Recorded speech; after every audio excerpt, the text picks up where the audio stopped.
알아야 한다는 제목으로 말씀을 나누겠습니다. 고린도 전서에는 고린도 교인들이 바울에게 질문했던 몇 가지 주제들에 대한 답변이 들어 있습니다. 예를 들면 결혼에 대해서 또는 우상 제물과 그리스도인의 자유에 대해서, 성찬에 대해서, 또 성령의 은사에 대해서, 부활에 대해서 이런 주제들에 한 답변을 하고 있는데 12장에서부터 14장까지는 은사에 대한 내용을 설명하고 있습니다.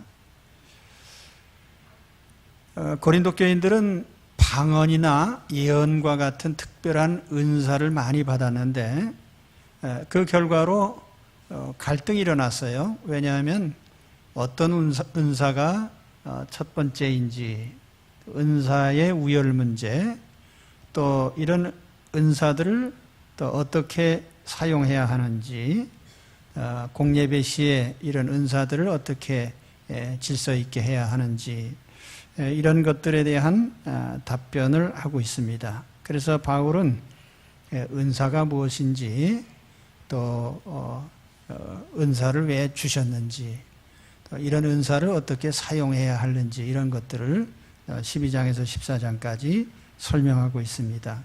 그리고 이러한 은사에 대한 이야기를 하기 전에 먼저 오늘 1절에 보면은 신령한 것을 알아야 된다, 이렇게 말씀을 합니다. 형제들아, 신령한 것에 대하여 나는 너희가 알지 못하기를 원하지 아니하노니. 이게 이중부정으로 되어 있어서 강한 긍정입니다. 너희가 알지 못하기를 원하지 아니한다. 다시 말하면 너희가 알아야 된단 말이에요. 꼭 알아야 된다. 어떤 것을요? 영적인 것에 대해서. 여기 신령한 것에 대하여라고 되어 있는데, 여기 신령한 것이라고 하는 이 표현은 헬라어로 한 단어입니다. 푸뉴마티코스라는 단어인데, 푸뉴마라는 게 영이란 뜻이에요. 그래서 이 푸뉴마티코스라는 말은 영적이라고 하는 형용사입니다. 그래서 영어로 번역하면 스피리추얼이라는 뜻인데, 권위 있는 영문 번역에 보면은 이 스피리추얼 기프트라고 해서 스피리추얼이라는 뒤에다 괄호를 넣고 기프트라고 하는 선물들이라고 하는 그런 번역을 덧붙였습니다. 그래서 여기 영적인 것 중에 특히 영적인 선물, 성령의 은사에 대해서 알아야 된다, 그런 취지로 해석을 했는데요. 그러나 반드시 여기는 은사에 관한 것뿐 아니라 우리 그리스도인들은 영적인 것들을 전반적으로 알아야 됩니다. 영적인 것. 왜냐하면 인간은 영적인 존재거든요. 하나님이 우리 사람을 만드실 때 영혼과 육체로 만드셨어요. 우리 인격의 주인은 사실은 육체가 아니고 영혼입니다.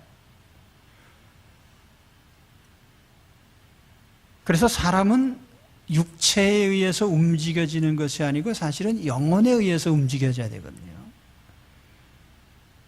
만일 우리 인격에서 영혼을 빼낸다고 하면 우리는 동물과 똑같습니다. 그러니까 뭐 개나 돼지나 소나 말이나 사람이나 똑같아요. 영혼을 빼버리면. 그래서 누구든지 자기 자신을 육체적 존재로 인식한다고 하면 동물적인 삶을 살아도 아무 상관없어요. 왜냐하면 동물이니까. 나는 육체적인 존재라고 생각하는 분들, 영혼이 없다고 생각하는 분들은 굳이 품위 있게 사실 필요가 없어요. 그냥 애니멀로 사시면 됩니다. 본능대로 사시고, 생존 투쟁하시고, 적자생존하시고, 예, 그렇죠. 그 애니멀로 사시면 돼요. 예, 영혼이 없다고 생각하면. 왜 육체적인 존재가 굳이 품위 있게 살려고 애를 쓰냔 말이에요?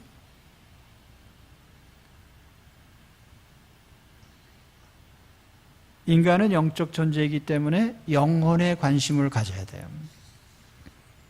하나님 왜 인간을 영적인 존재로 만드셨을까? 하나님이 영이시기 때문에 그래요. 하나님이 영이십니다. 그래서 모든 물질 세계를 만드시고 마지막으로 인간을 만드셨는데 그 인간에게 모든 물질 세계를 다스리라고 하셨어요. 그러면서 인간이 하나님과 교제할 수 있는 유일한 존재로, 그래서 피조물들 가운데 영혼을 가진 존재가 인간이거든요.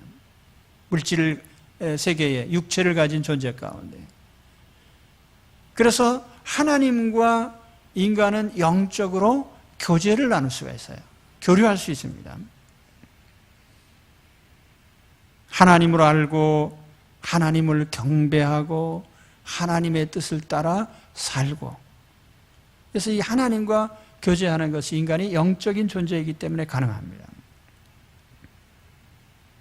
그런데 아담이 타락한 후에 하나님의 성령께서 사람에게서 떠나셨어요. 그 하나님과 영적인 교제가 끊어졌습니다.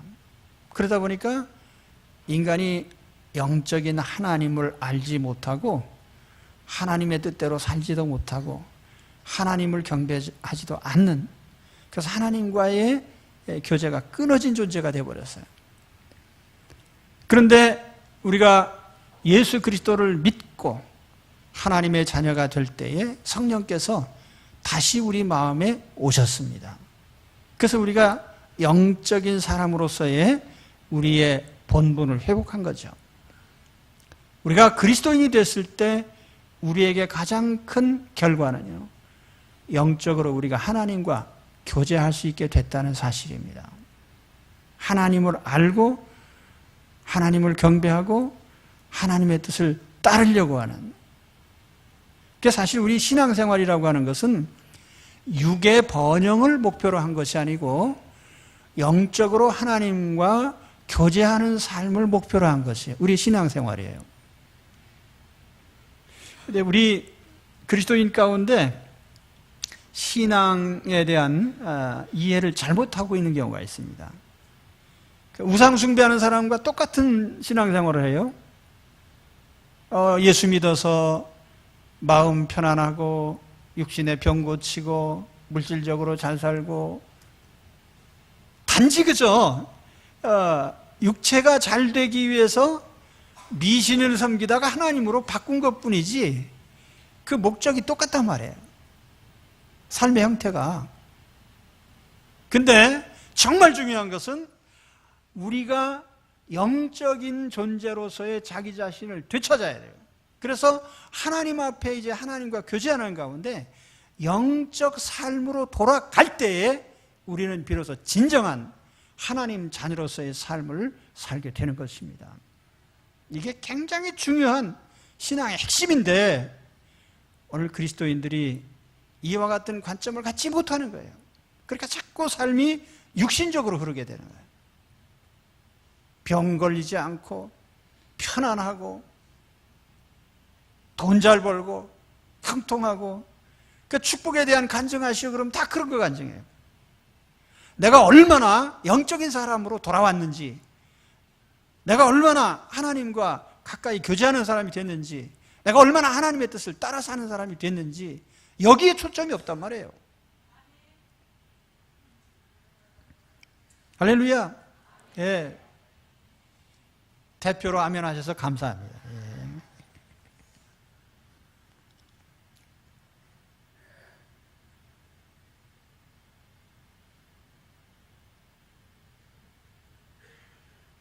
성령이 오셔서 우리는 다시 영적인 사람이 됐어요. 영적인 눈을 뜨게 되고요. 이젠 육체가 지배하지 않고 영혼이 지배하는 우리 하나님 의도하신 본연의 인간의 모습으로 되돌아오게 된 거죠. 그럼 우리의 삶은 이제는 영적 관점에서 보고 판단하고 결정해야 되는 거예요. 로마서 8장 13절에 보면은 너희가 육신대로 살면 반드시 죽을 것이로되 영으로서 몸의 행실을 죽이면 살리니, 무릇 하나님의 영으로 인도함을 받는 사람은 곧 하나님의 아들이라. 하나님 자녀가 누구냐 하면은 육체의 육체를 목표로 해서 산 사람이 아니고 영적으로 사는 사람이에요. 영으로서 몸의 행실을 죽이는 사람이죠. 다시 말하면 육신이 주체가 되지 않고 영혼이 주체가 된 사람, 이게 그리스도인입니다. 오늘 우리는 영적인 삶을 회복해야 됩니다. 육체적 욕망을 따라 살지 않고 성령의 요구대로 살아야 됩니다. 내 인격의 주인은 더 이상 육체가 아니고 영혼입니다. 그래서 우리가 살아가는 모습을 보면은 사람들은 다 육체적으로 잘 살려고 애쓰지만 사실은 그 이면에는 영적인 작용이 있어요. 그러니까 안 믿는 사람이든 하나님을 믿는 사람이든 다 영적인 지배를 당합니다. 안 믿는 사람들은 다른 영의 지배를 받는 거죠. 그렇죠? 그래 오늘 2절 말씀해 보시면은 너희도 알거니와 너희가 이방인으로 있을 때에 말 못하는 우상에게로 끄는 그대로 끌려갔느니라. 여기 너희가 이방인으로 있을 때라는 거, 우리가 믿지 않을 때, 하나님을 믿지 않을 때, 우리가 예수 그리스도 안에 들어오지 않았을 때 우리는 어떤 다른 영에게 이끌렸단 말이에요. 그래서 그 결과가 뭡니까? 말 못하는 우상에게로 끌려갔다는 거죠. 우상 숭배자였다. 미신을 믿고 혹은 사이비 교주를 믿고 혹은 잘못된 삶에 빠져 있는 거죠. 여기 끌려갔다는 말이 헬라어 동사로 보면은 수동태로 되어 있습니다. 내가 원해서 간 게 아니에요. 그냥 끌려간 거예요. 어디로 끌려갔습니까? 점쟁이 집으로. 점쟁이에 사로잡힌 사람은 또 점쟁이의 말을 엄청 무서워합니다. 그 점쟁이가 야, 너 금년 여름에 동쪽으로 가지 마. 그러면 가면 안 되지. 제가 대학 다닐 때 우리 친구가 동해안으로 우리가 놀러 가기로 했는데 경포대, 그때 그 할머니가 미신을 아주 세게 믿는 분이에요. 야, 금년 여름에는 동쪽으로 가지 마. 그래서 사람이 어떻게 동쪽으로 안 가고 살 수 있어요? 몰래 갔죠. 예, 갔다가 이빨이 부러졌어요. 예. 그러니까 더 확실히 이제 믿게 된 거지. 악한 영이 인도하는 대로 끌려가는 거예요. 그 다음에는 다른 어떤 명령을 내려도 다 순종하는 겁니다. 어떻게 무당에게 억대에 구술할 수가 있죠? 그 영에 이끌려간 거예요. 사실 보통 사람들도 다 이렇게 영에 이끌려 삽니다. 그래서 보통 우리가 이사 다닐 때도 부정 탄다고 하면 안 하잖아요. 제가 언제 보니까 비 오는 날 이삿짐들이 오락가락하길래 왜 짱짱한 날 놔두고 비 오는 날 하냐 그랬더니 손 없는 날이라고요. 그래서 그 사람들이 비 오는 날이라도 손 없는 날 이사 다녀야 괜찮다 그러면 그렇게 해요. 그렇게 이끌려가는 거죠. 악한 영이 인도하는 대로 사이비 교주에게 빠진 사람도 많습니다. 악한 영이 인도하는 대로 악한 짓을 합니다. 현대인의 마음속에 이 악한 영들의 역사가 많아요. 요즘에 증오 범죄가 많잖아요. 증오심. 누구를 향한 증오인지도 몰라요. 그래서 묻지마 살인, 불특정 다수를 향해서 분노를 표출하고요. 또는 우리가 흔히 말하는 사이코패스, 어떤 도덕적인 감각이 일체 없습니다. 어떻게 그럴 수 있죠? 그 악한 영에게 이끌린단 말이에요. 사울은 왕권을 가진 대단한 왕인데 자기 충성스러운 신하였던 다윗이 자기를 죽이려고 한다고 하는 이런 잘못된 생각에 빠졌어요. 그러니까 자기 신하를, 충신을 죽이려고 계속 쫓아다니는 거죠. 그러니까 마지막엔 다윗 죽이려고 쫓아다니다가 비참하게 죽습니다. 그 어떻게 그럴 수 있어요? 성경에 보면은 사울 속에 악한 영이 들어가서 그를 이끌었다고 합니다.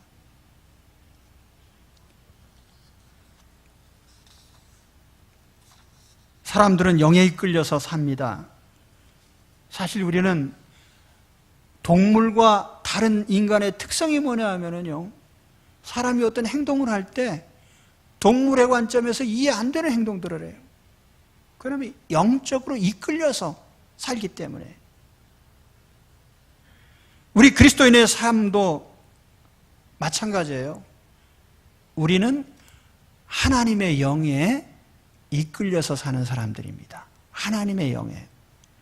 자, 우리가 믿기 전에는 악한 영이 우리를 지배했지만 이제 우리가 그리스도를 영접한 후에는 성령이 오셔서 우리 안에 계시고 우리의 삶을 이끌어 가십니다.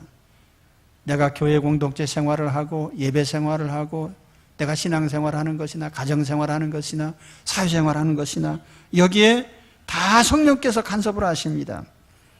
또한 내 마음의 상태, 내 마음의 평안이나 기쁨이나 위로나 내가 가지고 있는 이 심정적인 상태도 성령이 다 주관하시는 거죠. 관여하십니다. 내가 원하든지 원하지 않든지 이제 내 인생은 성령께 인도받는 삶이 되었습니다. 그래서 중요한 건 뭐예요? 내 자신을 바로 보는 거죠. 이제 영의 사람이 됐는데 여전히 육신의 관점에서 인생을 보고 인생을 해석할 수는 없다는 거죠. 다시 말하면, 자, 내가 갑자기 돈이 떨어졌어요. 물질적인 손해를 봤어요. 우린 돈 문제로만 취급할 거냐? 아니라는 거죠. 하나님의 영이 그러한 어떤 상황을 우리에게 주실 때에 그 영적인 목적에서 이런저런 일이 일어날 수 있단 말이에요. 병 들었어요? 왜 병 들었습니까? 그냥 육신적으로 치료만 하면 될까요? 아니죠. 영적인 상황을 이해할 필요가 있습니다. 왜 하나님이 나에게 이런 상황을 허락하셨을까? 어떤 사람들은 예수 믿는 사람들 가운데는 신앙을 아주 단순화시키는 분들이 있어요. 내게 안 좋은 일이 일어나는 건 다 마귀의 역사다. 마귀만 내쫓으면 된다. 그런데 여러분, 하나님이 마귀 밑에 있습니까? 마귀 위에 있습니까? 마귀 위에 계셔요. 내게 일어나는 모든 일을 충분히 제어하실 수 있습니다. 그런데 왜 하나님이 내 인생에 이러한 것들을 허락하셨을까? 우리는 이 하나님의 관점에서요, 내 인생을 봐야 되는 거예요. 그러니까 육신적인 일이라고 해서 다 육신적인 동기로만 해석하면 안 된단 말이에요. 영적인 관점에서 내 인생을 보라는 말이죠. 그렇죠? 그게 영적인 사람의 안목인 거예요. 돈 떨어졌다고 돈 문제로만 해석하지 마세요. 그리스도인들은요. 하나님이 왜 내게 돈 떨어지게 하셨는가 하는 영적인 관점에서 보시란 말이죠. 하나님이 왜 나에게 병들게 하셨는가? 하나님이 왜 나를 실패하게 하셨는가? 하나님이 왜 내게 배신당하게 하셨는가? 이 모든 것을 영적인 관점에서 볼 수 있어야 돼. 왜냐하면 내 인생은 단순한 육체적인 삶이 아니라 영적인 삶이기 때문에 모든 것을 영적으로 볼 수 있는 사람이 되어야 됩니다. 그게 그리스도인이에요. 여러분, 영적인 사람이 되셨습니까? 그러면 영적으로 판단하셔야죠. 모든 것을 육신적으로 보지 말고요. 그렇죠? 신령한 분들이 되십시오. 그래서 바울이 오늘 영적인 것 좀 알아야 돼 이렇게 말할 때에 단순히 은사를 알아야 돼 그 뜻이 아니에요. 영적인 모든 것입니다. 왜냐하면 인간은 영혼을 가진 존재고 영적 존재고요. 하나님은 영이시기 때문에 영의 세계에서 일어나는 일들을 영적으로 해석해야 된단 말이에요. 그런 관점에서 우리는 신앙생활을 해야 됩니다. 오늘날 많은 그리스도인들이 이와 같은 자신의 영적 신분, 영적인 지위가 회복됐다는 걸 모르고 여전히 인생을 물질적으로 육신적으로만 해석을 해요. 세상적인 관점에서 자꾸 보려고 하고. 그러니까 인생이 해석이 안 돼요. 하나님께서 내게 일어나는 모든 일은 영이신 하나님이 나와의 관계 속에서 주신 문제들이에요. 그러니까 영적으로 볼 수 있게 되기를 바랍니다. 제가 볼 때 인생의 모든 문제는요, 영적인 관점에서 보면 답이 다 있어요. 안 풀릴 문제가 없어요. 어떤 것이라도요. 그렇기 때문에 오늘 여러분 신령한 안목에서 인생을 볼 수 있게 되기를 바랍니다. 네. 영의 사람인 건 다시 한번 확인하시고요. 자, 그 다음에 바울은 우리에게 성령님의 첫 번째 가장 중요한 역사가 뭐냐?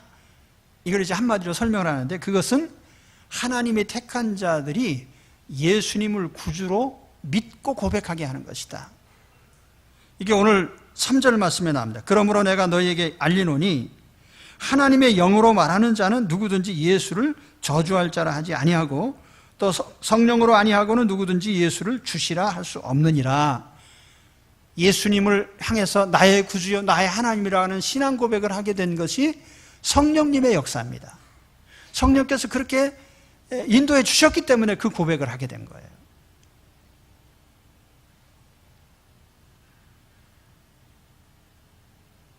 저는 예수 믿기 전에 예수 믿는 사람들이 하는 말 중에 제일 듣기 싫은 것이 죄인이라는 말이에요. 우리는 죄인입니다. 당신은 죄인입니다. 내가 왜 죄인이야, 내가. 근데 볼 때마다 죄인이라고 그래요. 그래서 오죽하면 전도지 만들 때 사실은 당신은 죄인입니다. 여기서 시작해야 되는데 그 말로 시작을 안 하고 하나님은 당신을 사랑하십니다. 그 말로 시작하거든요. 중요한 프로블럼, 문제는 뭐예요? 죄인데. 죄를 지적하는 게 제일 싫어하거든요. 근데 어느 날 나는 예수님을 영접하고, 그래, 내가 하나님 앞에 죄인이지. 죽어 마땅한 죄인이야. 지옥에 떨어질 죄인이지. 이걸 내가 인정하게 됐거든요. 그거 어떻게 그렇게 됐어요? 성령께서 내 마음에 오셔서 알려주셨습니다. 누가 구원을 받습니까? 아무나 구원받습니까? 사실은 하나님이 택한 사람들이 구원을 받아요. 에베소 1장에 보면은 창세전에 하나님께서 우리를 그리스도 안에서 택하셨다고 합니다. 성경의 선택이라는 개념이 수백 번 나옵니다. 하나님이 택한 자. 근데 하나님이 택한 자가 하나님의 부름을 받아요. 어느 시기엔가 성령께서 그 사람을 찾아가서, 야, 너 이제 죄를 회개하고 내가 예수님을 믿어야 되지 않겠느냐. 예수님이 내 죄를 대신하셔 십자가에서 죽으셨어. 예수님 십자가를 믿고 의지해야 돼. 예수님을 믿도록 성령께서 내 마음에 깨우침을 주시는 거예요. 여기 계신 여러분 아마 누구에겐가 전도받아서 나오셨을 겁니다. 그냥 딱 보니까 하나님이 보이고 내가 죄인인 걸 깨달아지고 예수님이 구주인 걸 그냥 한눈에 알아보고 오신 분들은 아무도 없어요. 듣기 싫지만 전도를 받고 오셨습니다. 그러나 사실은 이면에서 성령께서 나를 부르신 거죠. 부르신 거예요, 나를. 이걸 우리가 교리적인 용어로는 소명이라고 합니다. 컬링, 하나님의 부르심. 그 가운데서도 내적인 부르심, 성령이 어느 사람 속에 찾아가셔서 너는 이제 하나님 앞에 죄인인 줄 알아야 돼. 죄의 문제를 해결해야 돼. 예수님이 너 죄 때문에 십자가에서 죽으셨어. 이 사실을 알려주심으로 내가 예수님을 고백하게 되는 겁니다. 하나님의 부르심의 방법이 다양해요. 어떤 사람은 성공 때문에 나온 사람도 있고 어떤 사람은 실패 때문에 나온 사람도 있어요. 저는 20대 때에 죽을 병 걸렸다가 하나님의 부름을 받았어요. 그래서 난 예수 믿게 됐어요. 어떤 분들은 사업에 실패해서, 어떤 사람은 병들어서, 어떤 사람 시험에 떨어져서, 또 어떤 사람은 배신을 당해서 갖가지 이런 상황을 통해서 하나님을 찾게 되고요. 하나님 앞에 나오게 되는 거죠. 하나님의 부르심이에요. 오늘 여기 계신 우리는 모두 하나님의 부르심 속에서 나온 사람들입니다. 믿으십니까? 성령님께서 인생의 어느 순간에 나를 찾아오셔요. 그때 거절하지 마시기 바랍니다. 제가 아는 어떤 목사님은요, 사업에 실패하고 다 실패한 후에 저 한강에 가서 뛰어내리려고 가서 뛰어내릴까 말까 하다가 자기 부인이 평소에 왜 교회에 한번 안 나오느냐고 하던 그 생각이 나가지고요. 그래서 돌아서서 이제 나오셨다가 회개하고요. 목사님이 되셨어요. 그런데 그와 같은 과정들이에요. 성령의 부르심. 자, 부르신 것뿐만 아니라 예수 그리스도를 인격적으로 모셔드리게 되는 거죠. 나는 옛날에도 안 믿을 때도 예수님이 누군지 알았어요. 세계 4대 종교의 창시자예요. 위대한 도덕가이고 또는 권력자들을 향해서 도전했던 위대한 혁명가고 뭐 그런 식이지. 근데 그 예수님이 내 죄 때문에 십자가에서 죽으셨다는 건 내가 인정 안 했거든요. 근데 사실 그거는 예수 믿는 건 아니에요. 아는 거지, 그냥 도덕적으로. 지식적으로 아는 거지. 오늘 여기 계신 여러분 가운데 예수님을 믿는다면 예수님을 믿는 것은 도덕적인 교훈을 믿는 게 아니에요. 모범을 믿는 것도 아니에요. 예수님이 내 죄를 대신하셔서 십자가에서 죽으신 이 사실을 믿고 의지해야 되는 겁니다. 그럴 때 우리가 하나님의 자녀가 되는 거예요.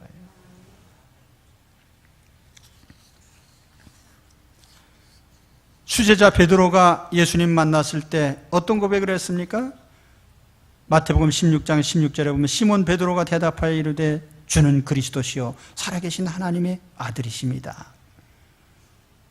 도마도 역시 같은 대답을 했어요. 도마가 대답하여 이르되 나의 주님이시요 나의 하나님이십니다.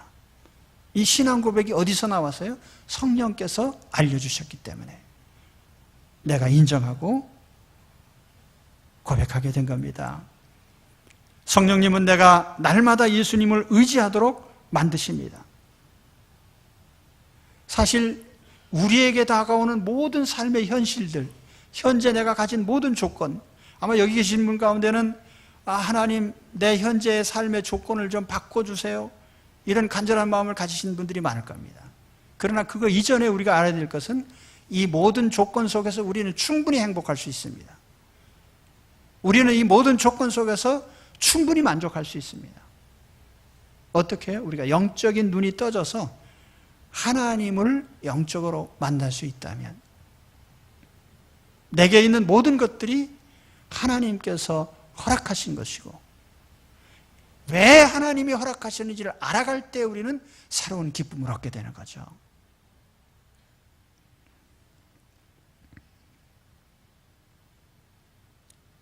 성령의 인도를 받는 사람들은 더 이상 내 뜻대로 하려고 애쓰지도 않습니다. 하나님의 뜻이 뭔지를 알려고 하죠. 하나님의 뜻을 따르려고 했습니다. 그래서 우리가 신앙의 초기에는 항상 그런 도전을 해요. 하나님께 기도하면 됩니다. 당신 뜻대로 이루어집니다. 그러나 우리가 신앙에 깊이 들어가서 보면 내 뜻대로 하나님을 움직이려고 우리가 믿는 게 아니고요. 하나님의 뜻에 내 인생을 맞춰가려고 믿는 거죠. 그렇죠. 그런 과정으로 들어가야 돼요, 이제는.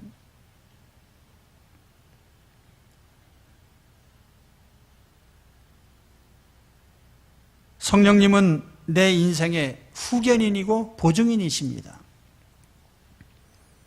내가 세상 끝날까지 그리스도인으로 살 수 있도록 보장을 하셔요.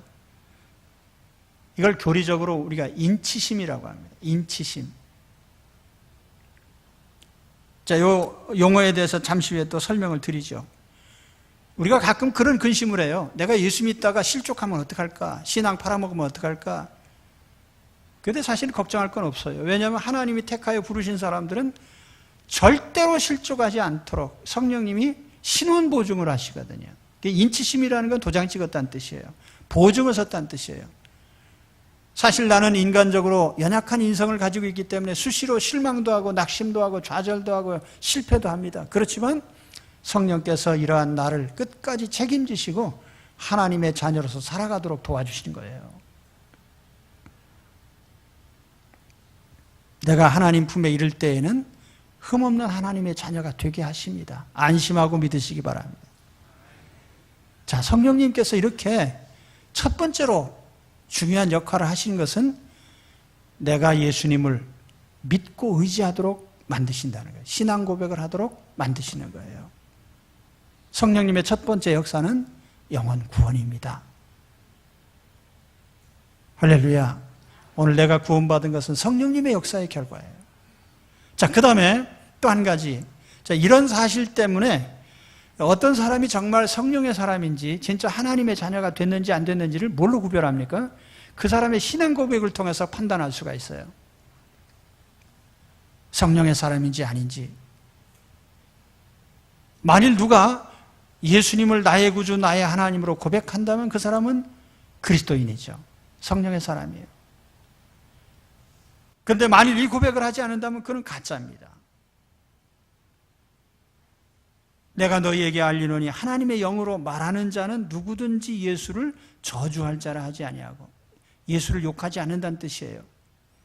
성령으로 아니하고는 누구든지 예수를 주시라 할 수 없느니라. 적어도 주여라고, 예수님은 나의 구주십니다, 나의 하나님이십니다, 이 고백을 한 사람이라면 그 사람은 반드시 성령의 인도를 받은 사람이라는 거죠.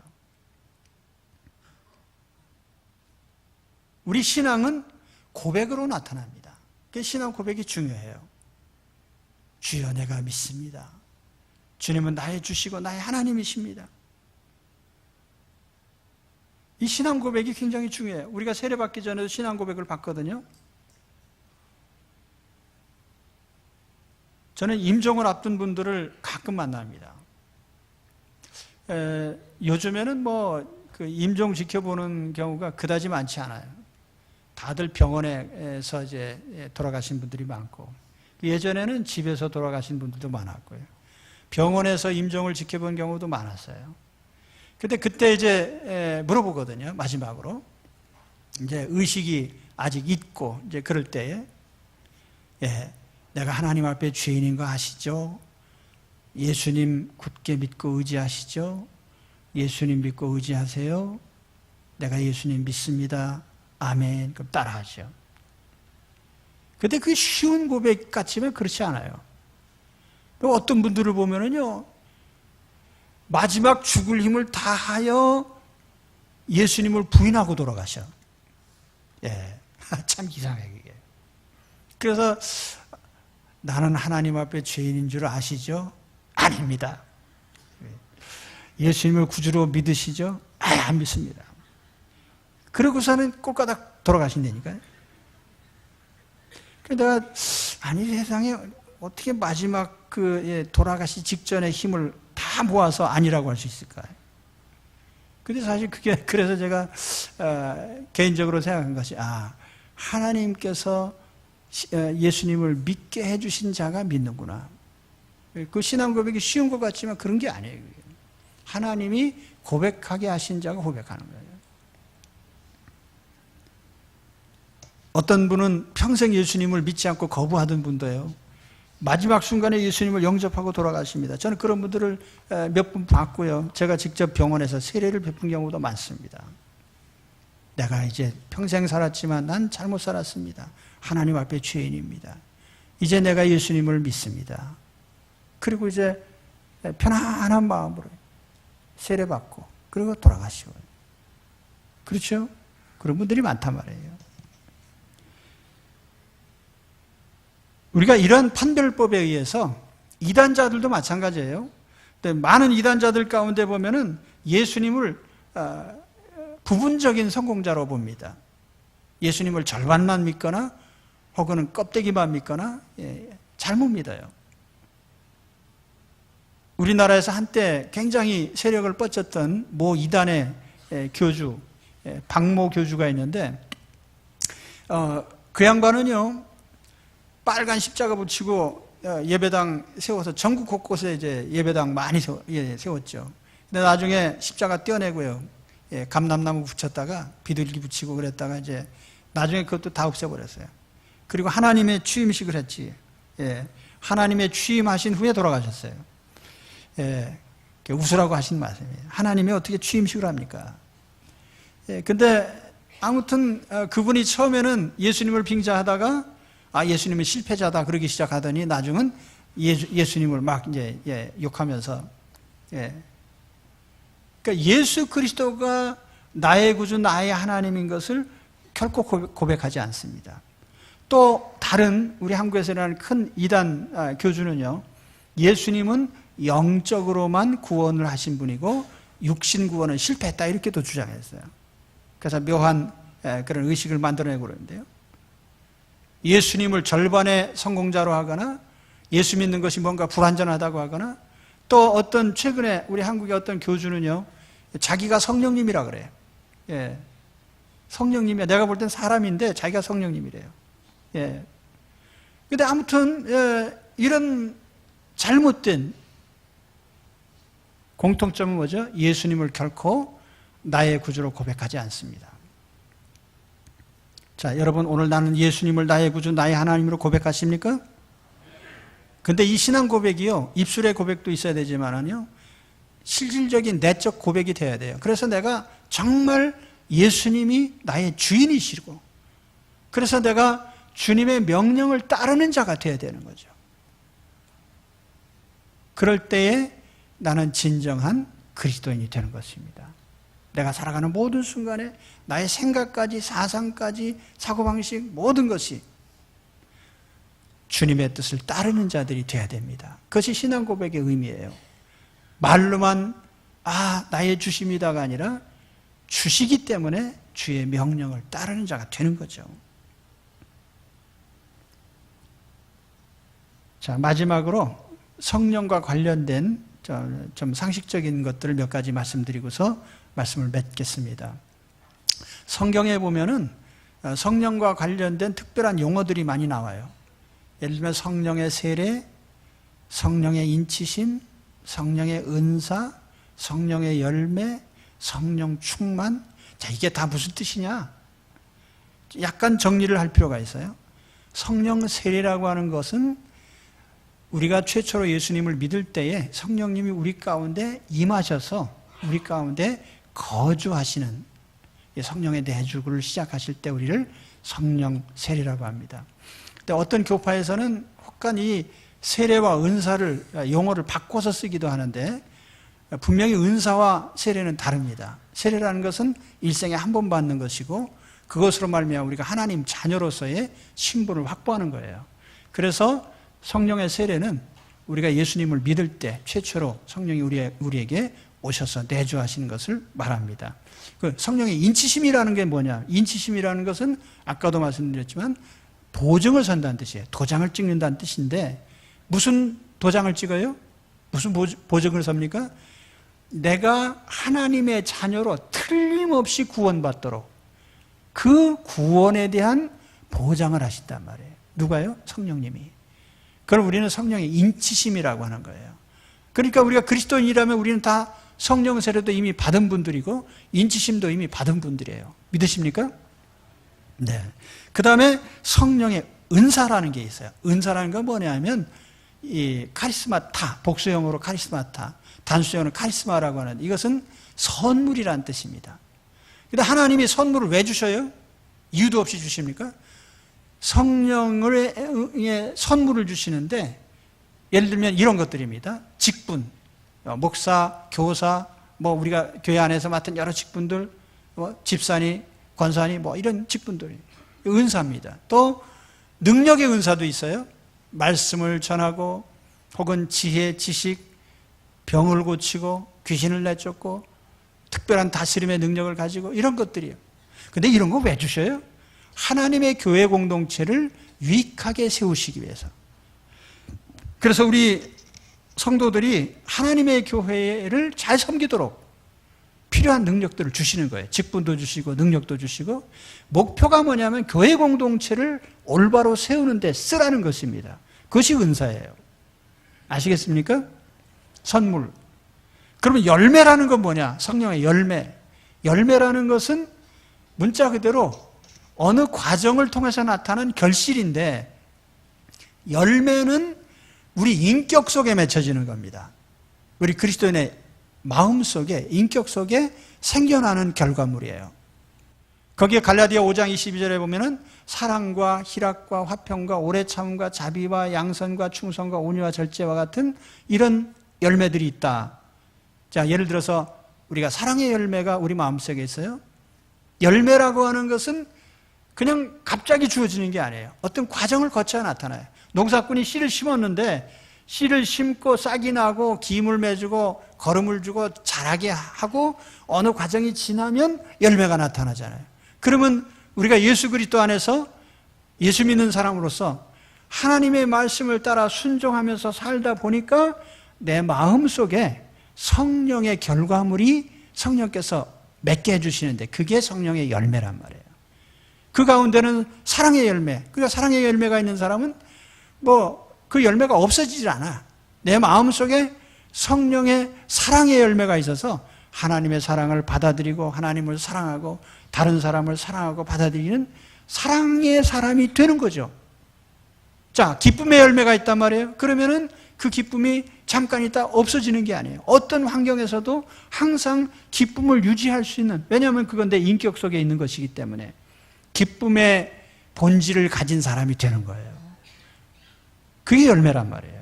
그러니까 사실 그리스도인으로서 행복하게 살려고 하면은 은사 받는 것보다는 뭐가 중요해요?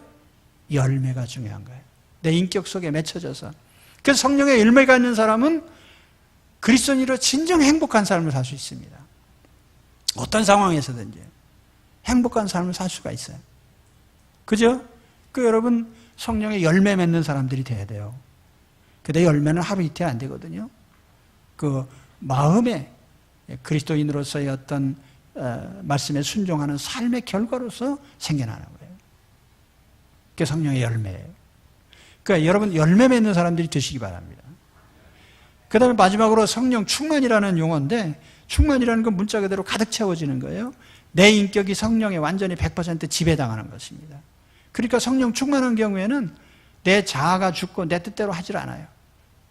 성령의 지시대로 움직일 수밖에 없죠. 그걸 우리가 성령 충만한 상태라고 하는데, 이 성령 충만을 위해서 우리는 항상 기도해야 됩니다. 그래서 성령의 사람으로서 살아가야 되겠죠. 자, 아무튼 오늘 제가 영적인 문제들에 대해서 말씀드렸습니다. 우리는 그리스도인으로서 이제 영혼을 가진 사람이고 성령이 다시 오셔서 이제 성령의 사람이 되었습니다. 그러므로 우리 인생을 볼 때 영적인 관점에서 볼 수 있는 자들이 되어야 됩니다. 성령이 오셔서 최초로 하신 가장 중요한 일은 하나님이 택한 자들을 예수 그리스도를 믿게 만드신 거예요. 이 구원 역사가 성령님에 의해서 진행이 된 것입니다. 또 성령님이 우리에게 예수님을 구주로 고백하게 하셨어요. 그래서 우리는 참 신자, 또 참 성령의 사람을 이 신앙 고백으로 확인할 수 있습니다. 이 성령님에 의해서 이제 인도되는 성령의 사람들이 되시기를 주의 이름으로 축원합니다. 기도하겠습니다.